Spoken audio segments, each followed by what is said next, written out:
Hello good afternoon students. चलो अभी हम नेक्स्ट क्वेश्चन जो करने वाले हैं वो क्वेश्चन है हमारा लॉ ऑफ डिमांड के बारे में, जो आपको बोर्ड एग्ज़ाम में आ सकता है 8 मार्क्स के लिए। तो मैं आपको पॉइंट बाय पॉइंट बताऊंगी, कितने पॉइंट लिखने कंपलसरी है आपको मैं वो भी एक्सप्लेन कर दूंगी। ठीक है, अभी हम देखेंगे लॉ ऑफ डिमांड। मैंने ऑलरेडी लॉ ऑफ डीएमयू के बारे में लॉ ऑफ डीएमयू का एक वीडियो जो है वो अपलोड ऑलरेडी कर दिया है, तो आप उसको भी स्टडी कर लेना। बहुत इजी वे में बताया है, कितने मार्क्स के लिए कौन सा पॉइंट इंपॉर्टेंट है वो भी बताया है मैंने। ठीक है, अब हम स्टार्ट करते हैं लॉ ऑफ डिमांड के बारे में।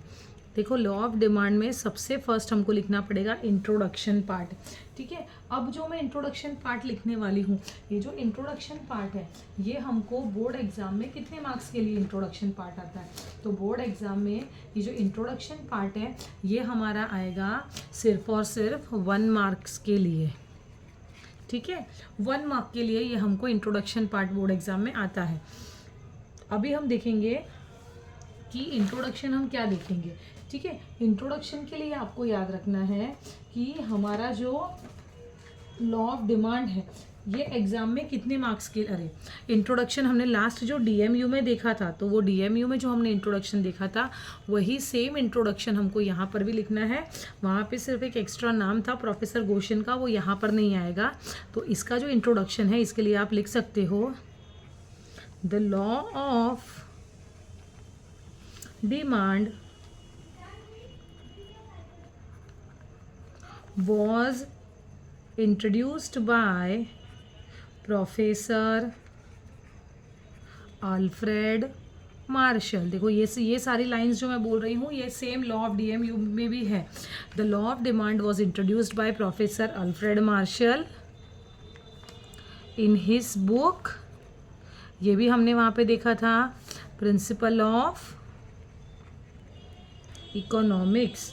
ठीक है, और ये बुक जो है वो पब्लिश्ड कब हुई थी, तो वो भी हम लिखेंगे which was published in the year 1890। ठीक है, अब हमको ये तो हमने वहाँ पे ही देख लिया था लॉ ऑफ डीएमयू के अंदर। तो ये लॉ जो एक्सप्लेन किया है, जो इंट्रोड्यूस किया है वो किसने किया है, प्रोफेसर अल्फ्रेड मार्शल ने किया है। कौन सी बुक में, प्रिंसिपल ऑफ इकोनॉमिक्स की बुक में, और वो पब्लिश्ड कब हुई थी, 1890 में ये बुक पब्लिश्ड हुई है। ठीक है, ये हमको सब लॉ ऑफ सप्लाई में भी यही कॉमन लिखना है। और एक और चीज़ हम यहाँ पर ऐड करेंगे कि ये जो लॉ है वो लॉ क्या एक्सप्लेन करता है, तो लिखेंगे the law explains the relationship between price and quantity demand. ये हमारा हो गया इंट्रोडक्शन पार्ट जो आपको एग्जाम में आएगा, पूरे 1 मार्क्स के लिए एग्जाम में आने वाला है। ठीक है, अभी हम लोग देखेंगे उसके बाद का सेकंड पॉइंट। सेकंड पॉइंट इसके बाद का आता है वो है स्टेटमेंट ऑफ द लॉ। ठीक है, स्टेटमेंट ऑफ द लॉ। चलो स्टेटमेंट देखेंगे। स्टेटमेंट में जैसे हमने वहाँ पर बताया था वैसे ही सेम यहाँ पर भी हम लिखेंगे अकॉर्डिंग टू अल्फ्रेड मार्शल, क्योंकि उन्होंने ही लॉ बनाया है, तो लिखेंगे अकॉर्डिंग टू अल्फ्रेड मार्शल। मैंने बताया था एक वर्ड से स्टार्ट करना पड़ता है, वो क्या है, other things being equal, other things being equal, ये सब में कॉमन रहेंगे।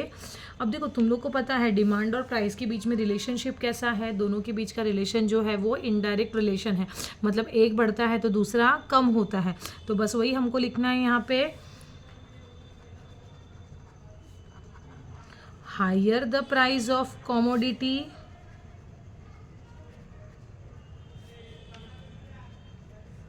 लोअर इज द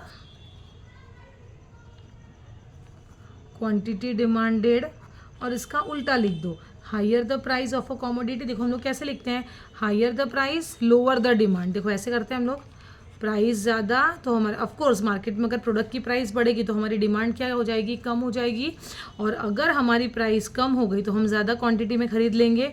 तो ये हमको दोनों रिलेशंस यहाँ पे बताने, लेकिन लिखते टाइम डायरेक्ट नहीं लिखोगे, higher the price lower the quantity demand, lower the price higher the quantity demand, ऐसे नहीं लिखोगे, क्लियर वर्ड में लिखना है, higher the price of commodity lower is the quantity demanded and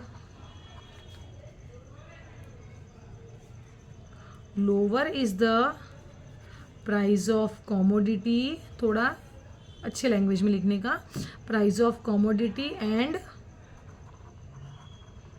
higher the quantity demanded. बस इस तरह से हम क्या करेंगे, इस तरह से हम यहाँ पर हमारे लॉ को हम लोग यहाँ पे क्या करेंगे, एक्सप्लेन करेंगे।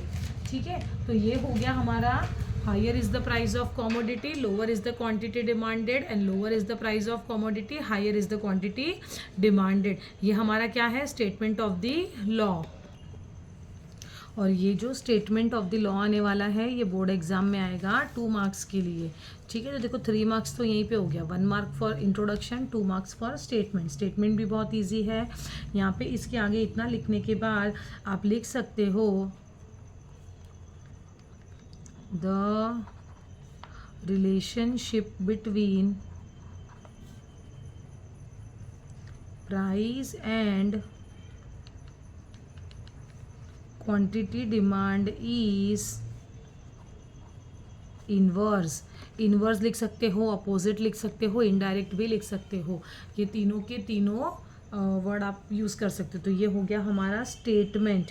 ठीक है, इसके बाद जो थर्ड वाला आता है वो आपका आता है शेड्यूल और डायग्राम। शेड्यूल और डायग्राम के अंदर आपको ध्यान देना है कि जब भी आप शेड्यूल और डायग्राम बनाओगे तो ये शेड्यूल और डायग्राम ये दोनों मिलके आपको कितने मार्क्स के लिए हो जाएगा, 2 मार्क्स के लिए। It mean schedule 1 mark, diagram भी 1 मार्क। देखो अभी हम लोग को यहाँ पे शेड्यूल जब बनाना है तो शेड्यूल के लिए आप ध्यान दोगे कि शेड्यूल के लिए आप यहाँ पर लोगे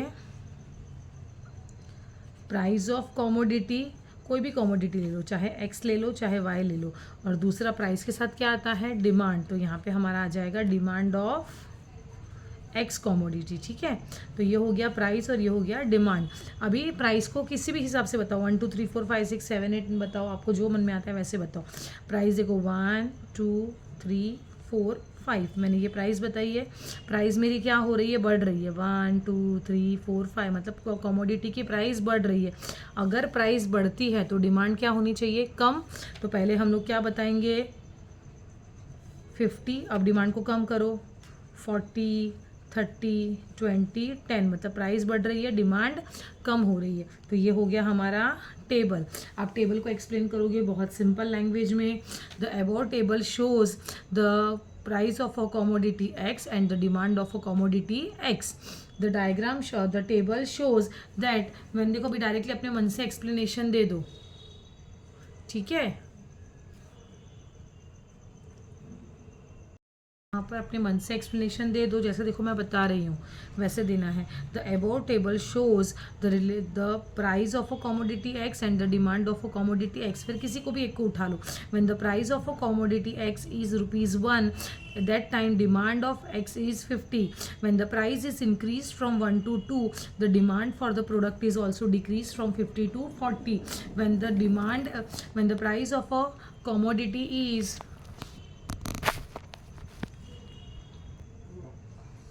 when the price of a commodity is continuously increasing from 2 to 3, the demand is continuously decreasing from 50 to 40, 40 to 30, 30 to 20, 20 to 10। इस तरह से आप एक्सप्लेनेशन दे सकते हो। इसके बाद हम क्या बनाएंगे, हम बनाएंगे शेड्यूल। शेड्यूल के बाद हम बनाएंगे diagram. This is what, Y axis, ये क्या है एक्स एक्सिस, ये हो गया 0। नीचे क्या आएगा, क्वांटिटी डिमांड, ये क्या है प्राइस। प्राइस क्या है हमारा 1 2 3 4 5, डिमांड क्या है 10 20 30 40 और 50। 1 पे कितना है 50, 1 पे 50, 2 पे 40, 3 पे 30, 4 पे 20, 5 पे 10। बस यहाँ से पास होती हुई एक स्ट्रेट लाइन आप बनाओगे, ये हो गया D D. D D is the demand curve. अभी इसको एक्सप्लेन करने के लिए आपको याद रखना है, आपको टोटल पाँच पॉइंट में करना है। मैंने बताया था ये DMU में भी, इसमें भी वापस बता दे देती हूँ मैं आप लोगों को। ठीक है, याद रखोगे ये पॉइंट्स।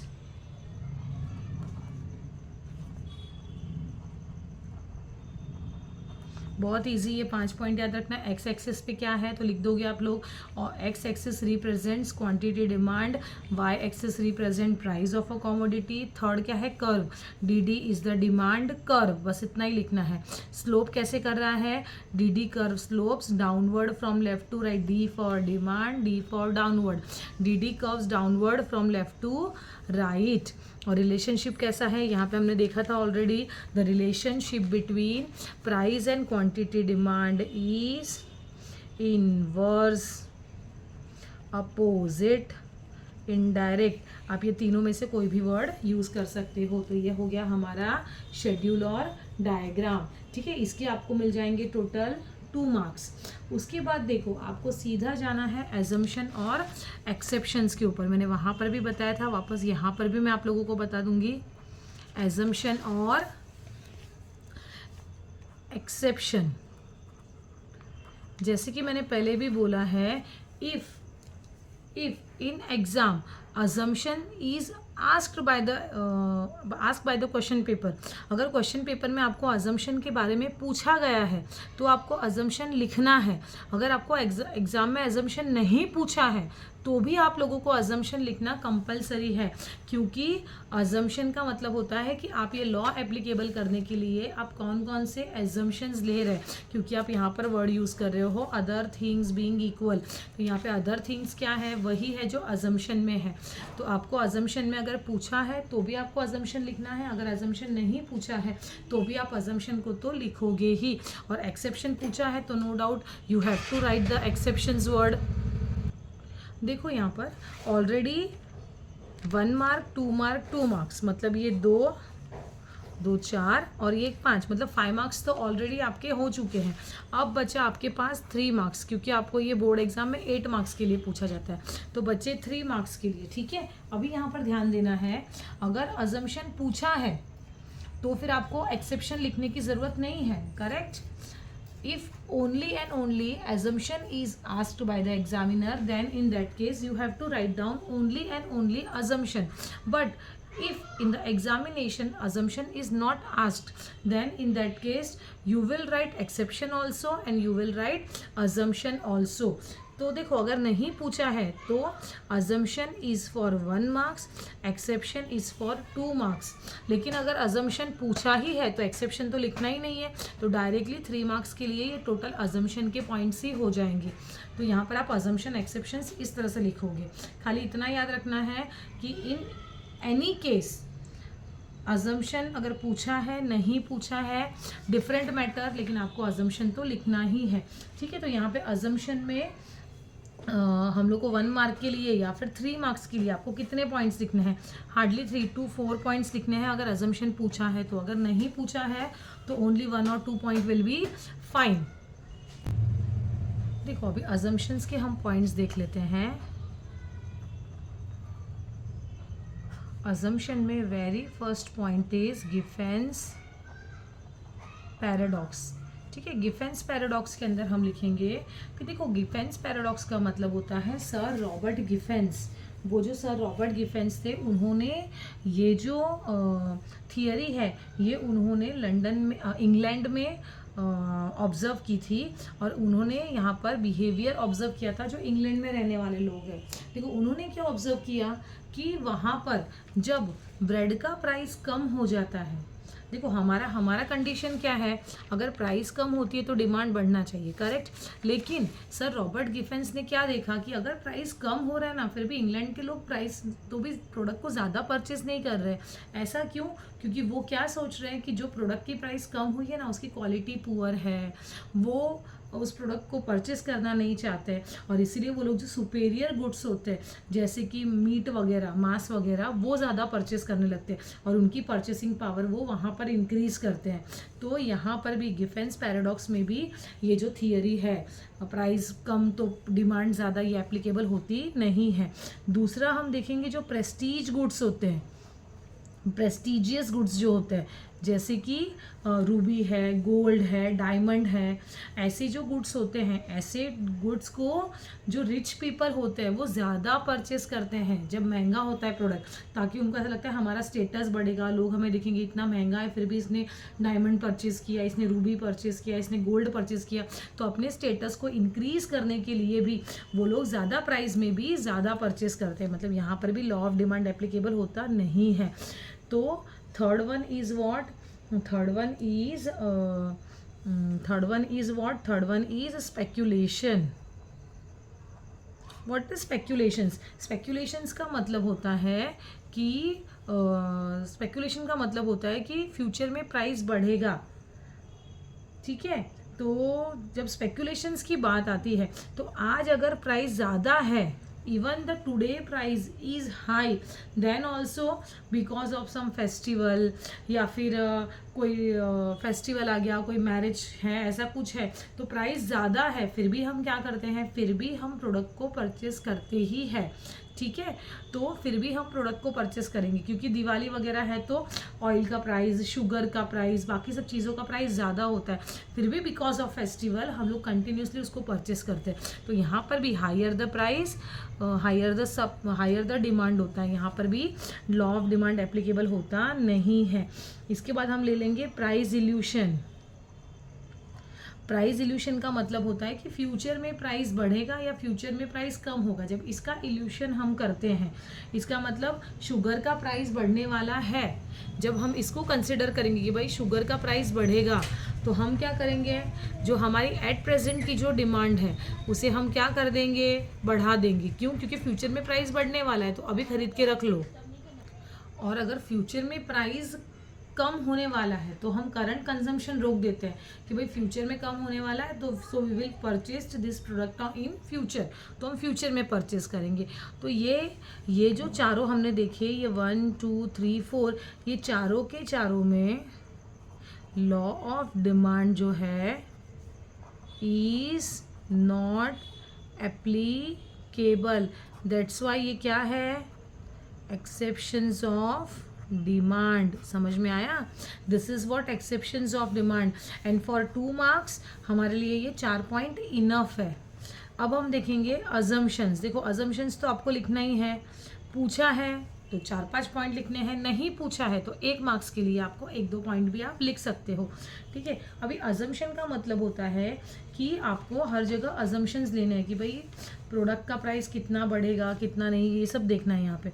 तो हमारा सबसे पहला पॉइंट आता है वो है कांस्टेंट लेवल ऑफ इनकम, ठीक है। कांस्टेंट लेवल ऑफ इनकम के अंदर हम सोचते हैं कि हमारी इनकम नहीं बढ़ेगी।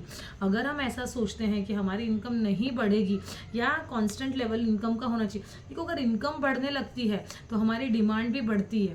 पहले हम कोई चीप क्वालिटी के प्रोडक्ट को यूज़ करते थे, पैसे आने लगे तो नहीं भाई अब अच्छा वाला मोबाइल लेंगे, अच्छा वाला कुछ यूज़ करेंगे, तो हमने हमारी डिमांड को इंक्रीज़ कर दिया। इसीलिए हमको क्या सोचना है, demand increase decrease, price same है लेकिन मेरी इनकम बढ़ गई। प्रोडक्ट पहले भी 20,000 में ही वही मोबाइल मिल रहा था और आज भी 20,000 में ही मेरा मोबाइल मिल रहा है, लेकिन मेरी पगार बढ़ गई। अगर मेरी इनकम बढ़ गई है तो मैं वो 20,000 मोबाइल ले लूँगी, क्योंकि मुझे बहुत दिन से मन है लेने का, तो मैं वो 20,000 वाला मोबाइल परचेज कर लूँगी। इसीलिए प्रोडक्ट की प्राइस ना चेंज होते हुए भी अगर मेरी डिमांड बढ़ती है तो ये लॉ ऑफ डिमांड के एप्लीकेबल नहीं होगा। इसीलिए हमको पहला अजम्पशन लेना है कॉन्स्टेंट लेवल ऑफ इनकम, ठीक है। सब फिर second point is no change in population. Population में भी चेंज नहीं होगा। पॉपुलेशन बढ़ेगी तो ऑफकोर्स डिमांड बढ़ेगी, प्राइस तो सेम है बट डिमांड बढ़ेगी। इसके बाद हम लोग ये पॉइंट वाला भी सेम ले सकते हैं, नो चेंज इन या no expectations in future price. No change in future price, no expectations on future price लिख सकते हो। फ्यूचर में भाव नहीं बदलेगा। जैसे यहाँ पे हमने प्राइस इल्यूशन में सोचा कि भाई फ्यूचर में भाव बदलने वाला है तो हमने करंट वाले डिमांड को चेंज कर दिया, लेकिन अगर हमें पता है कि भाई फ्यूचर में कुछ नहीं बदलने वाला है तो जो जैसा चल रहा है वैसा ही अभी हम चलाते रहेंगे, तो ये भी आ गया अजम्पशंस, ठीक है। इसके बाद हम लोग ले सकते हैं कि no change in taste, habits,